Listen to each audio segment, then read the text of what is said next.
Hello and welcome to, I think this is episode 3 of the Popcorn King show, is the name I'm gonna just give it, I guess, for now. Happy New Year in 2025. I've seen a couple of great films over the past week, and I've also got I've got my top 10 list for my favorite films of 2020 2024, the year just before this. But before that, I'm going to do some reviews, and I've got a little special thing going on here today. So let me just go through it all one by one just for you guys. Okay, so first and foremost, Better Man. Better Man is the new Robbie Williams film starring Robbie Williams, and then starring a bunch of other actors I don't really know, apart from I think it's Steve Pemberton, who was in the is it League of Gentlemen TV show. Very creepy guy, great actor.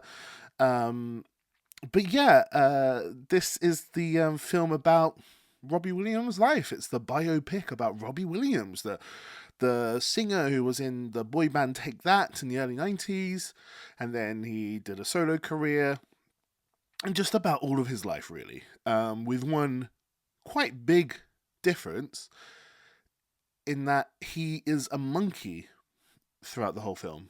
He's just a monkey. No one ever mentions it. No one ever talks about that ever. It's never referenced in the film at all. He's just a monkey. And that's it. But he's Robbie Williams, but he's a monkey. But the film was just bold and fun and really exciting. And I actually really, really loved this film. I thought it was just really, really fun. It was just full of, I don't know, full of life, full of joy, full of using the music in really interesting ways, just imaginative. Him being a monkey, it was actually quite good effects. I think it was by the same people that do the Planet of the Apes films. Like, the effects were extraordinary. And that conceit, you sit down and you're like, I'm not going to get over the fact that he's a monkey. That's what you're like at the beginning. But then you forget he's a monkey. Before you know it, you're like, it's fine. It doesn't it doesn't make any difference that he's a monkey. He's just a monkey. I honestly, he might as well have not have been a monkey. That's how little I thought about it by 10 minutes into the film. But it was an interesting take. They did what they had to do. I have a couple of thoughts about this film. Number one, I love musicals, right? I love a big dance scene. I love a big musical number. You know, one of my top 10 films, spoiler alert, is Wicked. That's going to be in my top 10. And yeah, I love a musical. I love how big and bold they are, and I just think musicals are so fun to watch. It's just a great expressive way to show a scene. And in this film, Better Man, when they do the rock DJ, you know the song, I don't wanna stop, DJ, that scene is amazing. It might have been the best sort of musical sequence scene that I've seen in 10 years or so. It was so good. It's just the bit where he's in the boy band, and they're starting to get famous, basically, and it's kind of like a montage of how great life is. And yeah, he's out in the middle of London, in the middle of Piccadilly Circus and Regent Street and stuff, and he's just with all his bandmates, and they're all dancing. And I know that song isn't a song by Take That. That's a Robbie Williams song that comes later on, one of the most scary music videos I ever saw as a kid that scared me. But in this film, it's just there to show this moment, and they're dancing, and it's exciting, and they're jumping on double-decker buses, and there's gumball machines, and they're all slipping and rolling, and the dancing is so good and choreographed and awesome. And then other members of the public start joining in, and we zoom out, and it's the whole of London is dancing. I promise you, it is a scene from heaven. It's so good. If you like musicals, that scene is so good. And And yeah, I honestly, I had the biggest smile on my face. And then later on, there's like a duet dance, and it's this beautiful sort of duet kind of ballet, ballroom, beautiful dance moment, and just so much fun. I promise you, it's so much fun. You're gonna have a great time if you see this film. I've been thinking about it retrospectively. Why is he a monkey? Why is he a monkey? There's a couple of obvious ones. He's always felt like a performing monkey. He's always felt like he has to perform like a performing monkey. Like, just, you have to throw money at him and he'll do a big dance and be cheeky. He's a very cheeky guy, like a monkey as well. But also, I think he and a lot of other people kind of saw him as the silly one, as the one who, not necessarily untalented, but just the one who is less evolved than everyone else. It's like kind of raw talent, but maybe a bit stupid, maybe a bit dumb, is how he came across. And yeah, that kind of less evolved personality, I guess he sees himself a little bit. He felt like people treat him like a less evolved person. And maybe that's why he's presented as a monkey. But yeah, really, really interesting that he's a monkey in this film. It does follow a lot of the same biopic formula. Like, if you've seen pretty much any biopic about a musician, you'll know the beats of this film.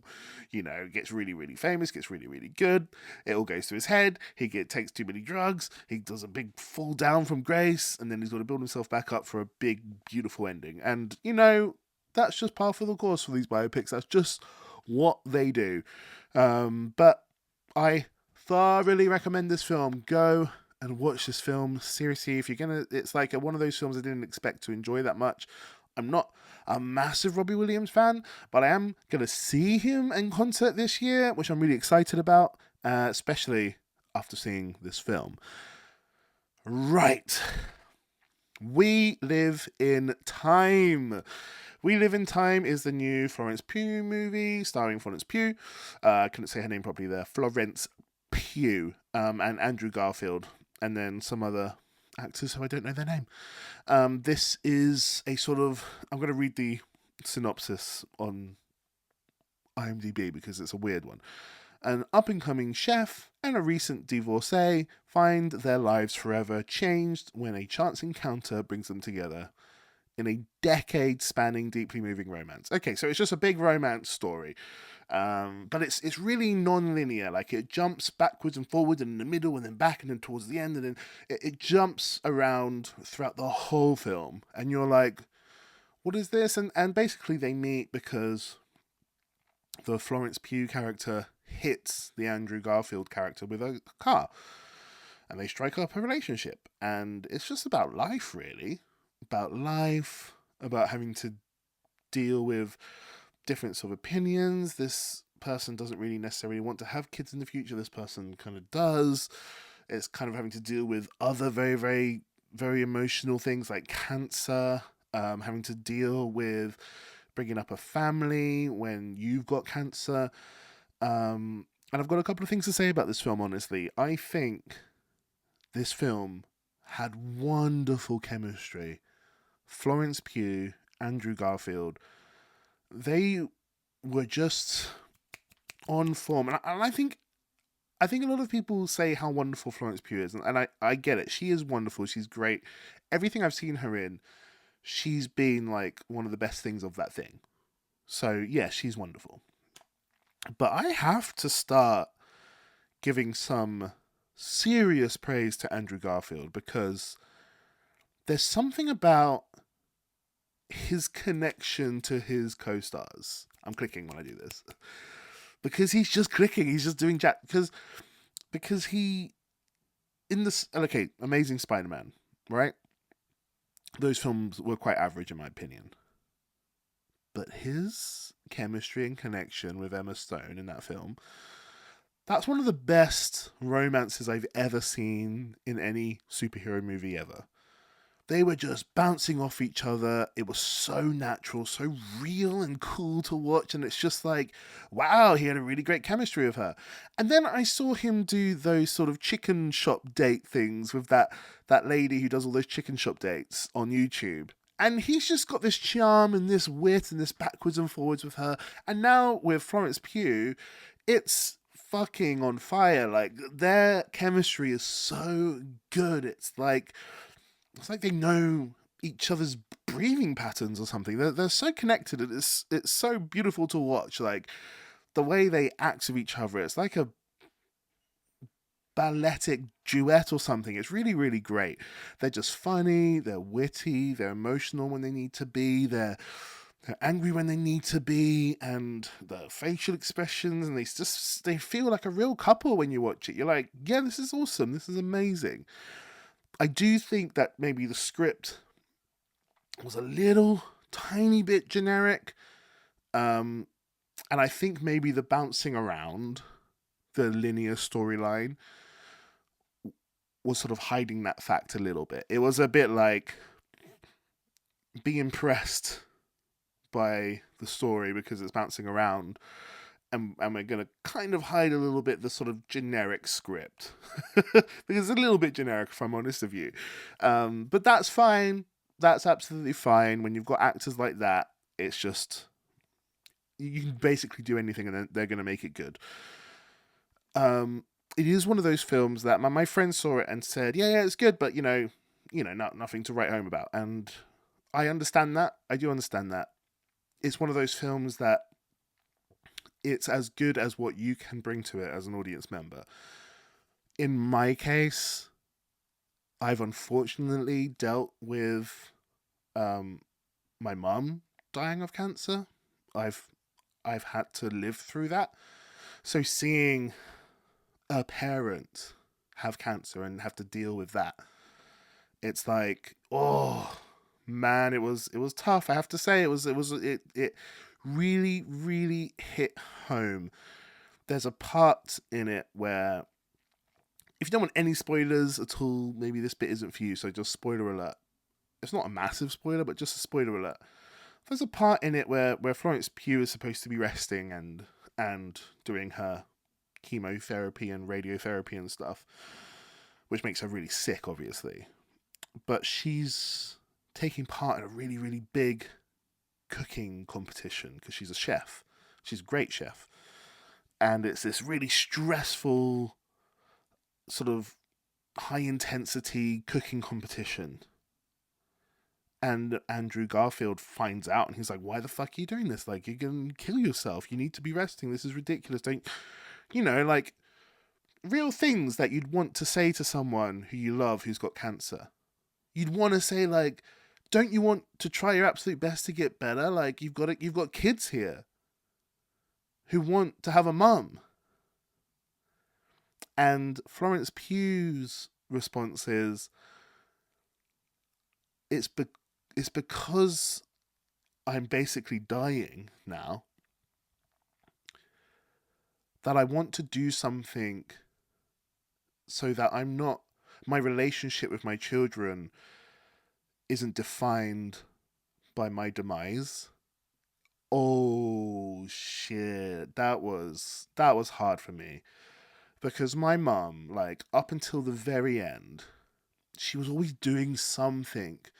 Like, she was always like working with metal or gardening or going for these long, long walks. Even when she was so sick that she could barely walk anymore, she got a little job like ironing ironing like sheets for a like an Airbnb cleaning company. Like, she would iron all those sheets, and it was just like she wanted to keep doing something. She didn't ever just want to be remembered for her slow decay and demise. And damn, like, if that wasn't like relevant to me and poignant to me when I was seeing Florence Pugh say that, it's like, Jesus, that's so relatable, so true. It made me understand my mum more, if you know what I mean. And that's why this film for me is really good, because, like I say, it's what you bring to it as an audience member. So it's just like, damn, that was really, really, really good. The food in the film looked good, made me hungry, and just all in all, I have to recommend this film. If you've had to deal with cancer in your life, this film might make you, yeah, it might make you quite emotional. But I would still recommend it.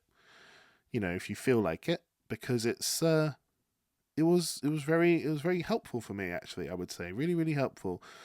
What a beautiful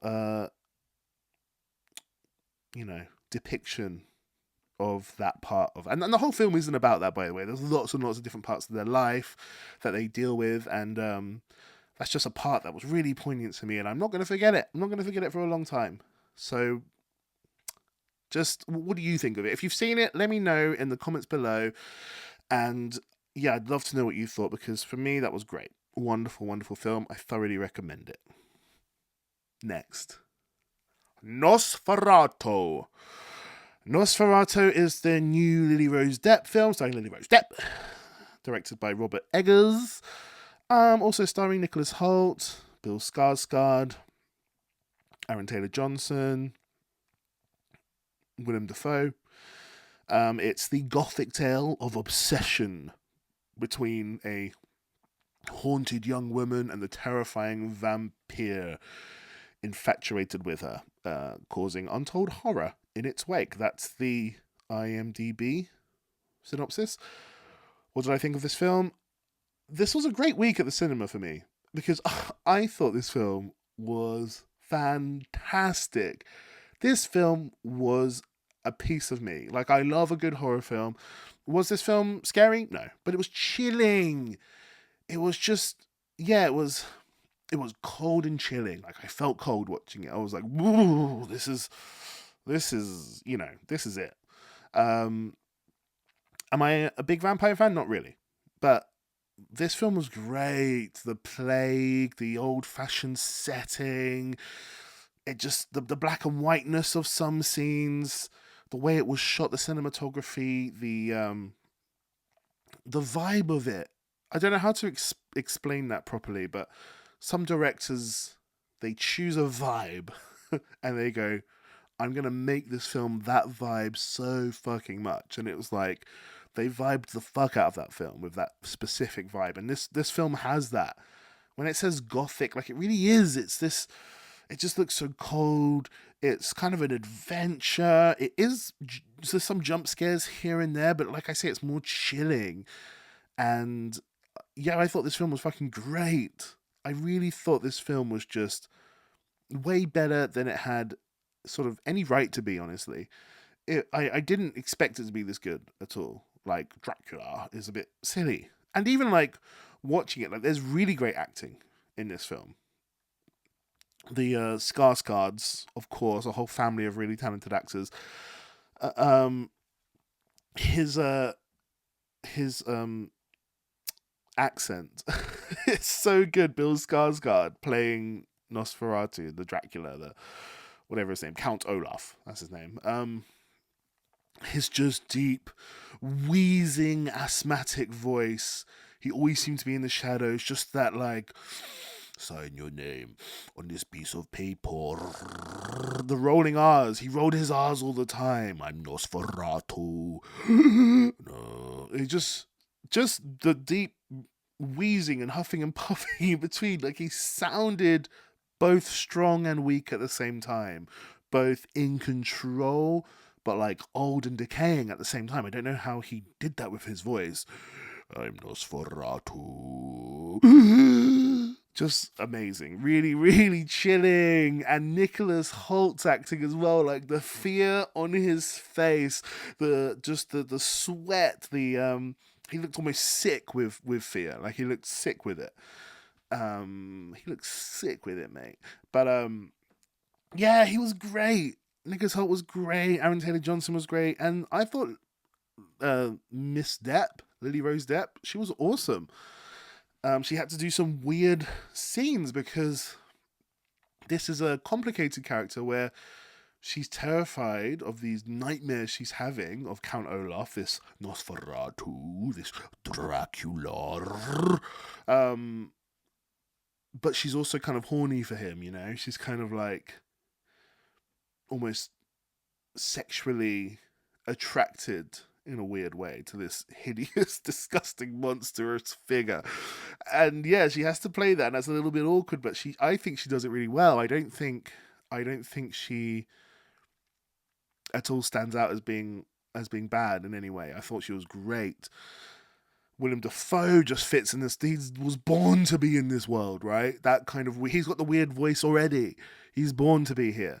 And yeah, like, just great. Like, I thoroughly recommend this film as well. Like I say, a great week at the cinema for me. There was one little bit that I have to bring up as a plot point. He says, the Dracula says, that Lily Rose Depp, she needs to come to him freely. He can't take her and rape her, basically. She needs to want to come. It has to be her choice to come. And he's going to give her 3 days to make that choice. And that's some kind of prophecy rule. Like, that's an important rule. She must want to have to come. She must desire to come. And it needs to be a choice freely made. And that's part of like a prophecy that needs to be fulfilled. Like, those are the rules, right? But he says, and if you don't, I'm going to kill your husband and your friend and your friend's children throughout these 3 days. And I'm like, well, that's not a free choice anymore. That is forcing someone to do it. That is still rape, in my opinion. You know?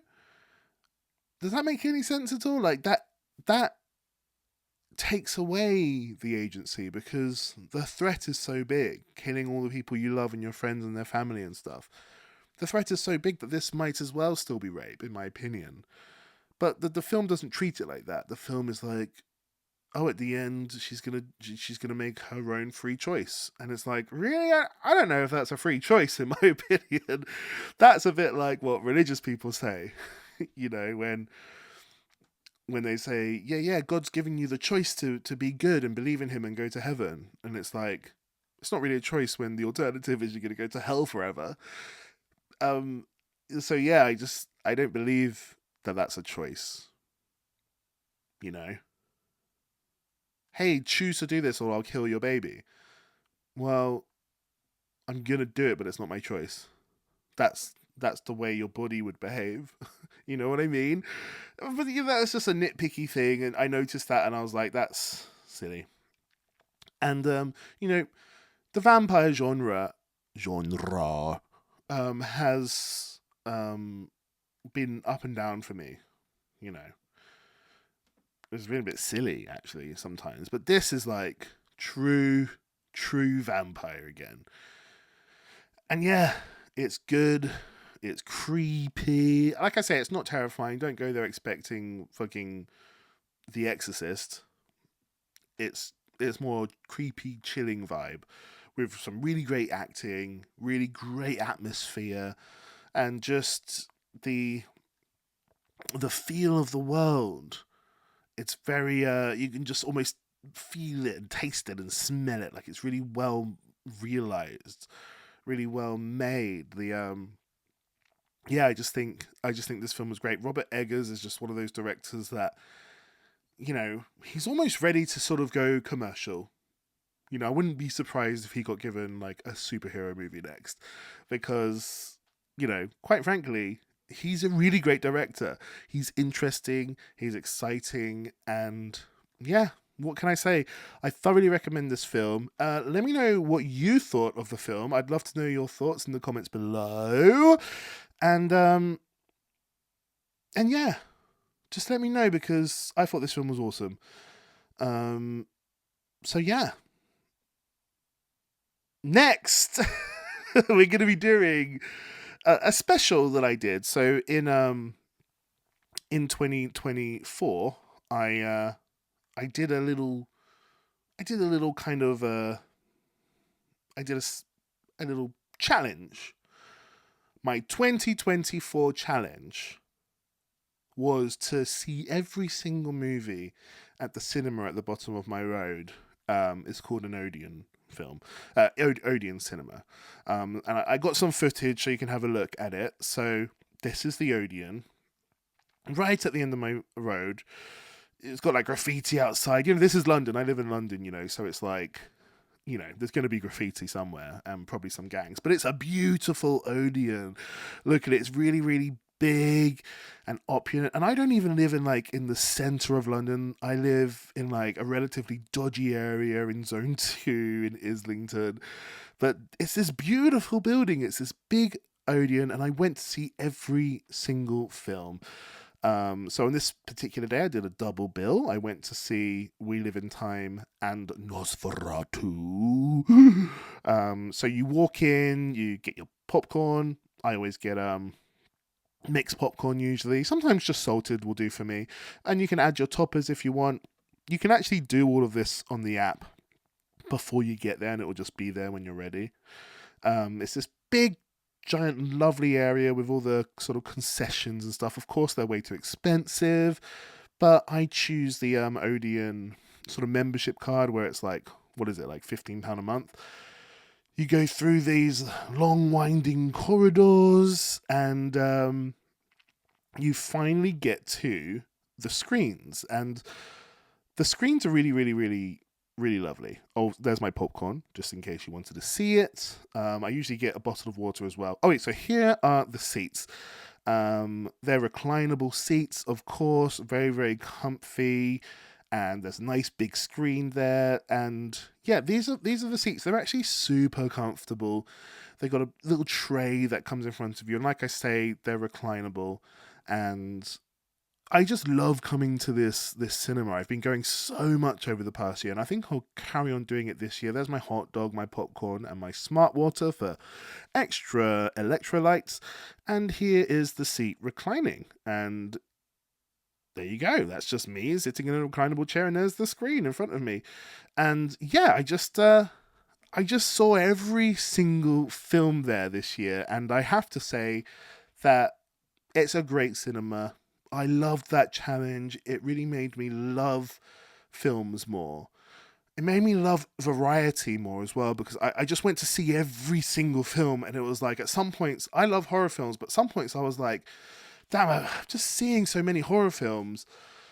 And it was like, getting to see Transformers 1, for example, I was like, that's not my kind of film at all. But I was like, this is awesome. This is a great variety. Like, I get to sit down and watch a completely different genre that's fun and colourful and exciting. And then, you get to watch the new Planet of the Apes film, and you're like, oh, this is great as well. And it was just really great. And it's right at the very end of my road. I really thoroughly recommend getting that membership to Odeon. Obviously, they don't sponsor me or anything. Like, they don't know who I am at all, but just a great, great cinema. If you live in London, go to Odeon, especially the Lux one that I go to. Like I said, it's like £15. You get to go £15 per month, which means you just get to go as many times as you want per month to the cinema. And I fucking love that. That is totally what I need.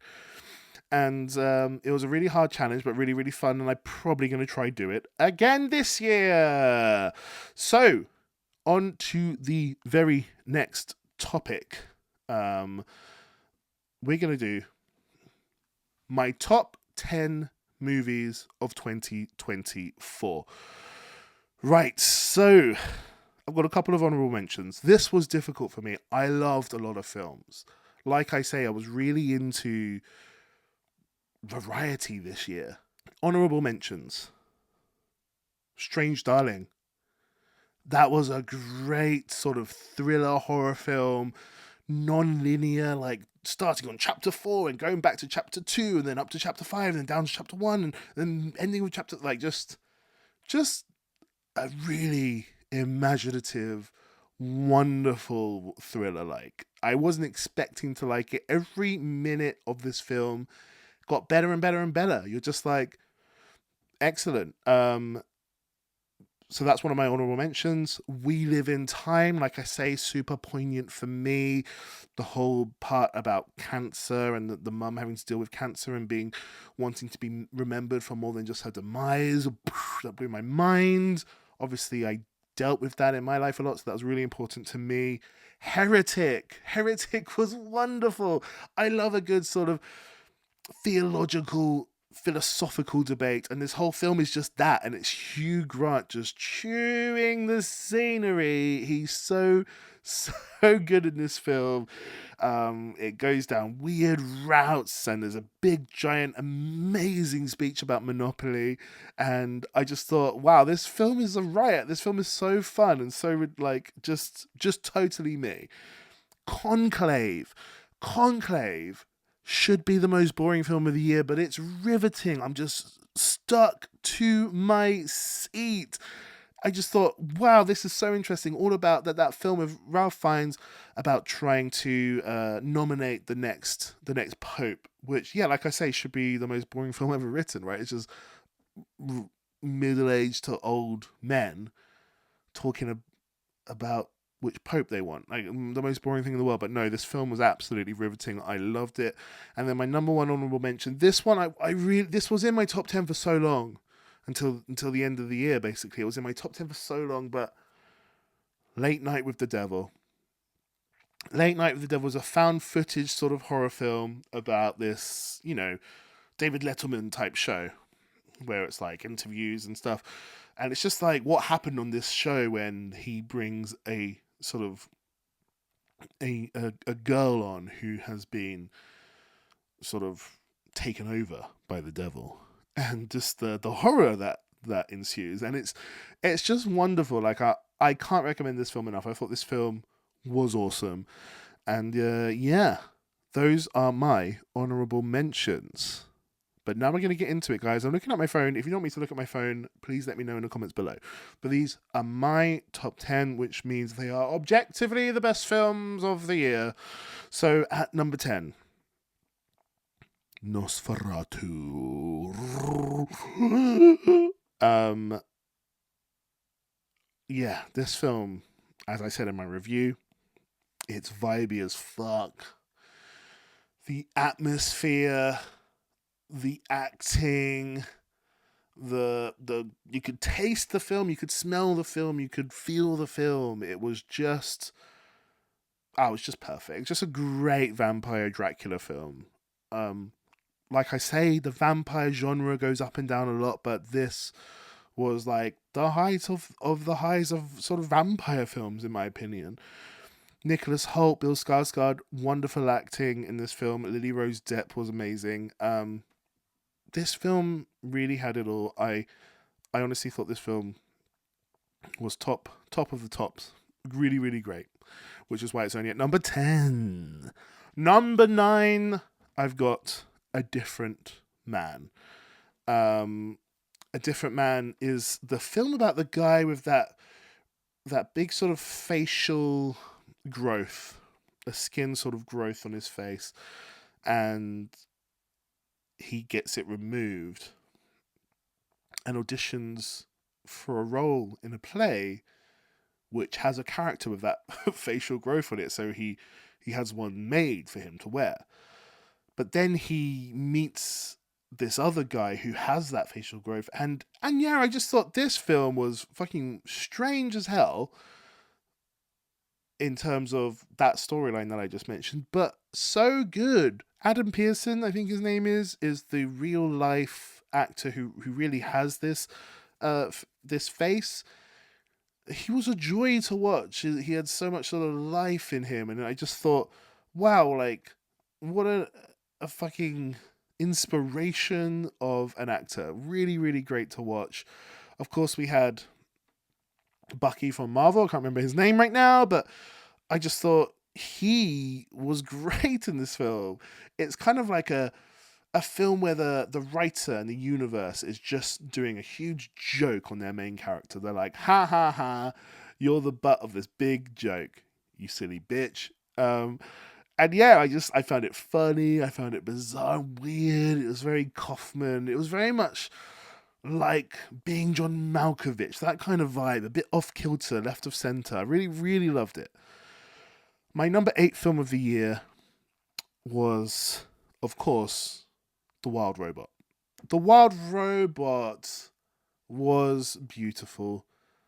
Such a beautiful film. It had me in tears. It had me wanting to sort of reach for the sky and just be like, yes. Just the messages in the film, the really, really beautiful, beautiful, beautiful animation as well. Not the sort of animation you're used to seeing. And I just thought it was imaginative. Really, this castaway story, this robot on this island having to sort of look after all these animals and finds itself becoming like a mother figure to an animal, and what it means to be a parent, I guess. And I'm not a parent myself, but damn, I guess it's quite a weird job. Like, you'll do everything you can to make this little creature happy and safe and prepare it for it to leave you without a thank you, basically. And it's just like, damn, what a thankless task. But mums are some of the best people out there, and dads, of course, as well. I just thought it was great. Really, really great. My number 7 film of the year. My review hasn't come out for this film yet. I think it's going to come out next week. A Real Pain, the Jesse Eisenberg, Kieran Culkin duo, two-hander. This film is about these Jewish cousins who decide to go on a Holocaust tour, which they got from their grandmother's will. I think it's like an all-paid trip from the grandmother's will. And it's this sort of comedy, this Holocaust tour comedy thing, and yeah, like that might sound a bit bleak, and not, how could that be funny? But it was funny. They're so opposites, these two cousins. They love each other so much. Kieran Culkin is great in this film, and you can see behind the excitingness of his personality, the jumping around and the swearing and being center of attention, and the joy that he brings to everybody in the world. You can see behind his eyes is a real pain. So in one instance, that's real pain behind his eyes. That's real depression behind. It's like Robin Williams, right? The happiest, loudest guy in the room, obviously suffering from huge depression. Sometimes it's the last people you expect. And then it's also a real pain because from Jesse Eisenberg's perspective, Jesse Eisenberg, this really socially awkward guy, just wanting to do the tour quietly and get on without any attention. And his cousin just being so annoying and abrasive and big and loud and like breaking the rules and not understanding social norms and stuff. And he finds his cousin to be a real pain. Like, that's a real pain in the ass. And it's like, cool. Like, I get it. The title was perfect. The film was awesome. I thought it was funny. It was charming. It was just a lot of walking around and talking. Kind of reminded me of, the Sunset trilogy, Before Sunset and stuff. Just a real chatty film. Real chatty. I thought the chemistry was great. And I recommend that film very, very much. That was my number 7 film. My number 6 film, I bet this is a film most of you haven't seen, but this film was really, really good. I saw it at the cinema at the beginning of the year. It's a disaster film. No, it's not Twisters. It's an English film set in London about this flood that happens, and it is called The End We Start From. Guys, this film affected me so much. I just thought the acting was really good. The idea of society collapsing that quickly when it's just some floods that happen for like a month basically, or 2 months, and just what this woman has to do for her kid, to look after her kid, and the crisis. It's starring Jodie Comer, who's obviously amazing. It's got some other like cameos in there as well, like Benedict Cumberbatch. And you know me, I love a good disaster film, but this is a really, really, really good one, and it's all set in London, which is where I live. And yeah, it's just like, what would you do in this situation? And it's like, yeah, you'd run, you'd go to the big hill or whatever, these things that you have to do. And then it's like, oh, but then other people are a problem, like other human beings are a problem. Fuck, you got to deal with other human beings now as well. Who can you trust, especially as a woman, when you're like in a world where there's a lot of people, human beings, men, who are stronger than you and more violent than you.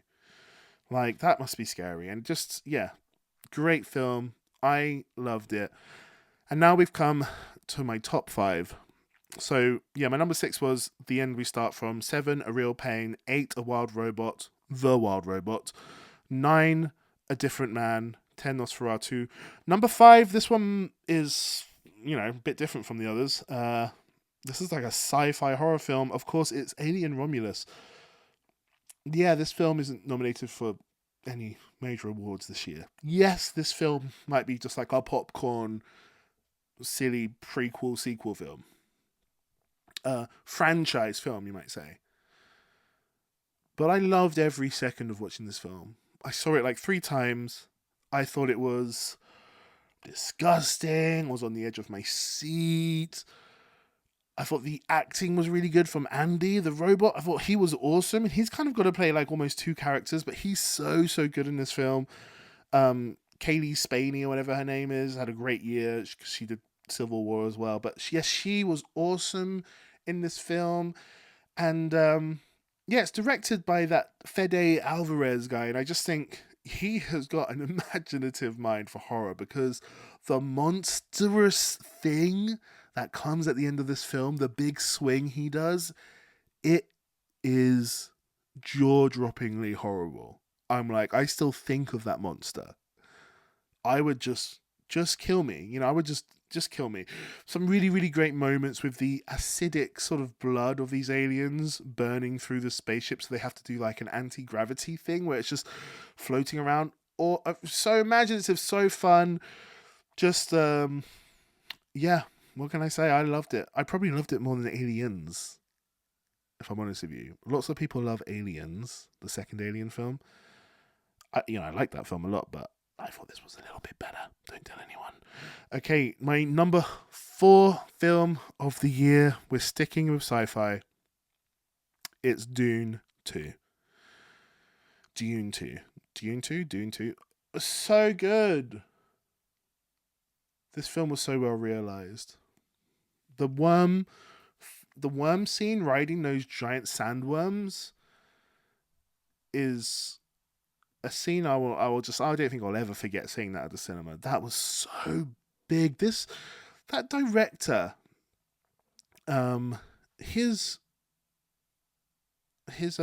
ability to show scale with those worms was incredible. Timothée Chalamet was awesome, and his slow transition, the Paul Atreides character, it was a little bit more funny than the first film. I quite liked the first film, but I found it a little bit boring. This film was so not boring. It was so exciting, exhilarating.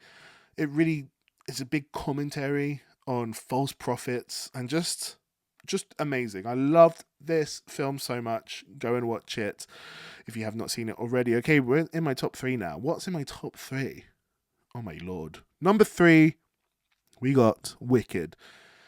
I'm a musical theatre boy. What can I say? I watched this film. I cried.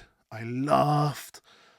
I just wanted to belt at the top of my lungs. It was joyous. The singing was some of the best I might have ever heard those songs sung. Ariana Grande was a revelation. She was so funny. Her voice was perfect. Cynthia Erivo, again, her voice was perfect. And I will always think of that scene because it's a subtle scene with not like the film is full of big, high intensity singing moments. But the Ozdos ballroom, where everything slows down, and Cynthia Erivo has arrived there, the Wicked Witch, Elphaba. She's arrived there wearing this silly hat, and everyone's laughing at her. But she's too strong. to be upset. So she's going to stand there and take the laughter because she's a strong, strong ass woman. But Glinda, the Ariana Grande character, can see, oh fuck, I've made a mistake here. This is an ally. This is a fellow woman. This is an ally, and I've made her look stupid. I'm going to go and dance with her. And it's a very slow dance. And it's the help from a new ally that Elphaba realizes she's got a new ally. And it's the very person who she thought was her enemy. She's got a new ally, and that's when you see the tears start to form. When she's dancing and trying to be strong with a new ally. And I'm just like, fuck's sake, you got me, well done. So good. The whole film is joyous. I can't wait for the second film. Number 2. I'm a horror boy, and this was a horrible film. The Substance was my number 2 film of the year. The Substance, Demi Moore, Margaret Qualley. Or Qualley. So good. Substance, the film about the aging actress. Is she aging? She's like 50. And they're like, sorry, you're too old to be in the movie business now, the entertainment world. So you're fired.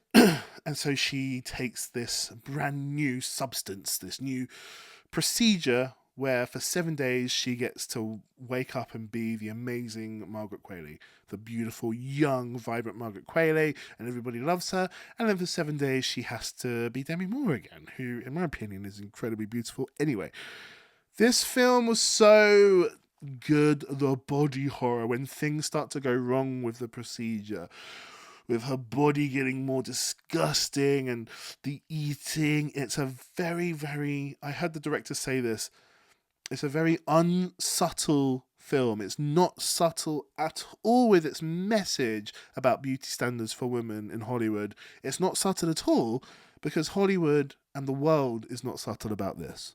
So she made a very unsubtle film to combat that. And it's true, like, the world is not subtle about this. It's in your face 24/7 for these poor women. And some guys as well, they get it as well. And yeah, the film was great. The film was imaginative. Best scene of the whole year is that Demi Moore has been asked out on a date. And she goes to the mirror, puts on her lipstick, and she's like, I'm going to go out on a date. You know, fuck it. I'm 50. I still look fucking hot. I'm going to go out. This guy's waiting for me. She thinks, you know what? I'm just going to touch up my makeup just before I go. I'm just going to do one more touch up. And she reapplies her lipstick or whatever. Looks at herself in the mirror, goes, thinks she's in her head again, comes back, wipes off the makeup. She's like, I'm going to start again. I'm starting again. This is ridiculous. And it's a deeply affecting scene. It's like this poor woman believes so much that her value as a human is to do with how she looks. And she is beautiful already. She's so beautiful. She's Demi fucking Moore, right? And she can't get to that date. And it's heartbreaking. And it's kind of disgusting as well. She goes back to the mirror. She wipes it all off again. And the mascara. And she's like, I'm going to do this again. And, you know, I've seen my little sisters, obviously not do that, but I've seen some of my little sisters, like, really antagonize over what she's going to wear when she goes out, to the point where she wants to cry sometimes. And I'm just like, oh, the pain that this world puts on women, this ideal that you have to look more than perfect every time a human sees you, is so sad. And it's so beautifully captured in this exact scene. And this film is filled to the brim with insanity and craziness and loud noises and disgusting prosthetics and things.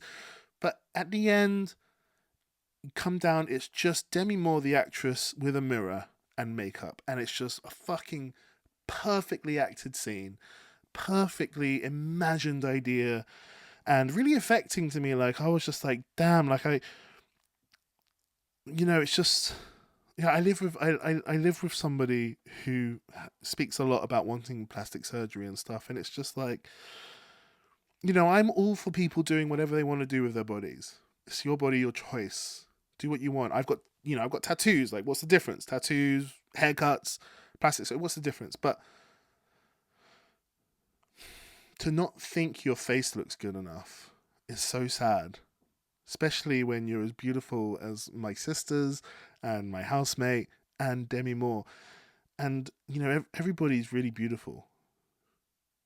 As long as you're healthy, everybody's really, really beautiful. Seriously, they are. Um, but you're kind of manipulated into thinking everybody's ugly, which is so sad. And this film is not subtle about that message at all. And yeah, it's just that's why it's my number 2 movie of the year. I just think, fuck me, that film was just wonderful. So, what is my number 1 film of the year? It has to be Anora. Anora, guys. Anora, the new Sean Baker film, starring Mikey Madsen and a bunch of other actors I've never heard of. This film is spectacular. The film about a sex worker, works in the adult industry. She's a pole dancer. She's a prostitute, and she gets involved with this young Russian billionaire. His dad's like an oligarch, and they kind of have this Pretty Women moment where she's like only for him for an amount of time for an amount of money, and then they eventually think like, oh fuck, you know what, we're enjoying each other's company, let's keep hanging out, and then eventually they get married. And then the whole film, like the fairy tale, comes crumbling down when the Russian thugs come, and then you have to get the wedding annulled, and it's chaotic and screaming and loud. And Mikey Madsen is this abrasive, sort of really brash woman who will not step down for what she believes is rightfully hers, and she fights tooth and nail to the end of this film. She is just incredible. What an astounding character, an astounding actress.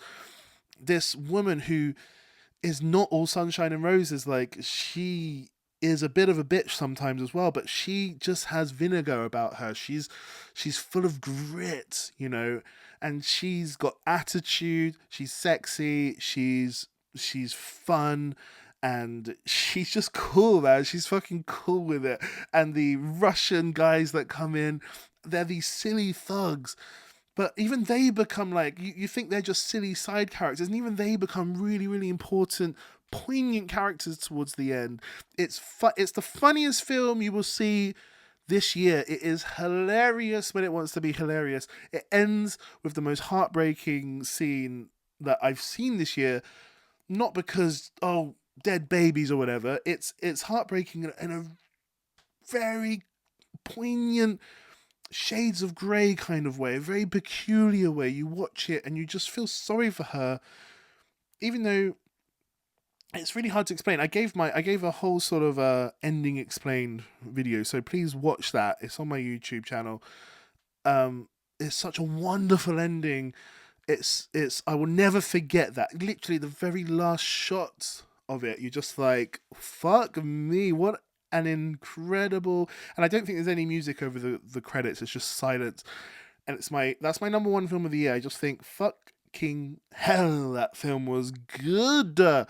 Anora, vibrant. The director loves its characters. It never looks down on its characters, even though all of them are kind of shitty in their own way, or maybe all of them are doing things that society don't see as great, But the director never judges them, and the actors don't judge these characters, and these characters are just filled with love, really, honestly, by the writing, the directing, and the acting.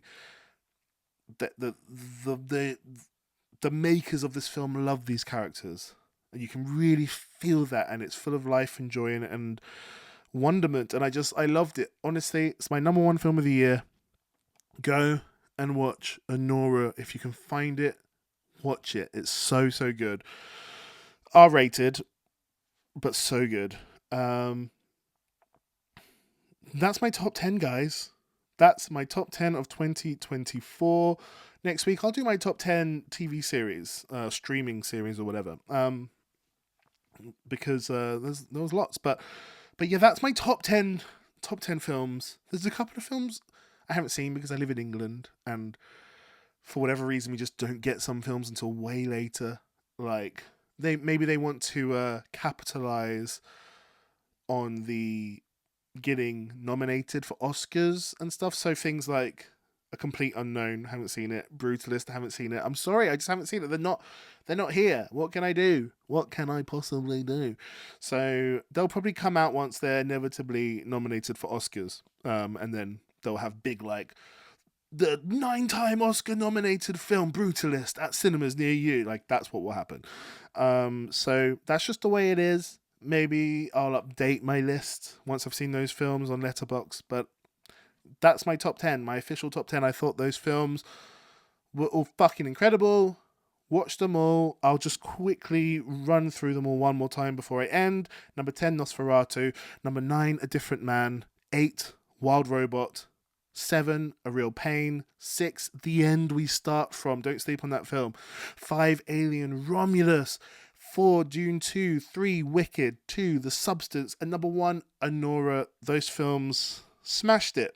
What a great year for films, in my opinion. And so, yeah, I guess that is where I'll leave it. Let me know what your top 10 films are of the year in the comments below. Let me know, because I'd love to know. You know, maybe there's some films I haven't seen that came out earlier in the year. You can let me know. And it's been an absolute pleasure, guys. You're all beautiful. Every single last one of you.